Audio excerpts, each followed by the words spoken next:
Okay. Merci Madame la Présidente. Mesdames et Messieurs les parlementaires, on n'a pas de cœur l'un pour l'homme, l'autre pour l'animal. On a du cœur ou on n'en a pas.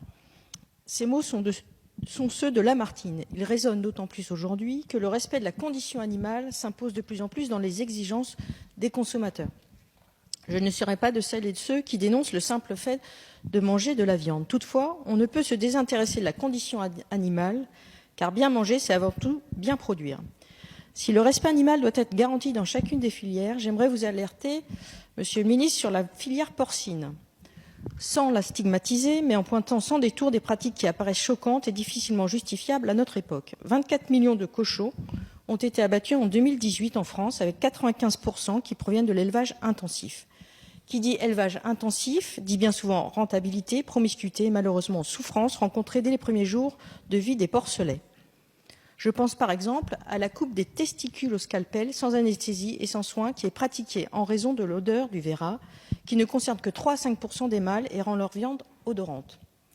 En France, 85% des mâles sont castrés alors que des alternatives fiables et viables économiquement sont utilisées chez nos voisins européens.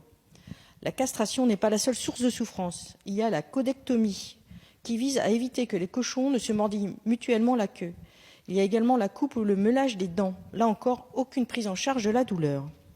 Une pratique apparaît particulièrement cruelle, celle dite du claquage. Elle consiste à tuer contre une paroi des porcelets trop faibles. Technique qui apparaît, selon l'association Technipor, comme la plus efficace, mais jugée peu élégante. Face à cela, l'Europe met la pression sur les États membres pour tenter de mettre fin à ces différentes pratiques.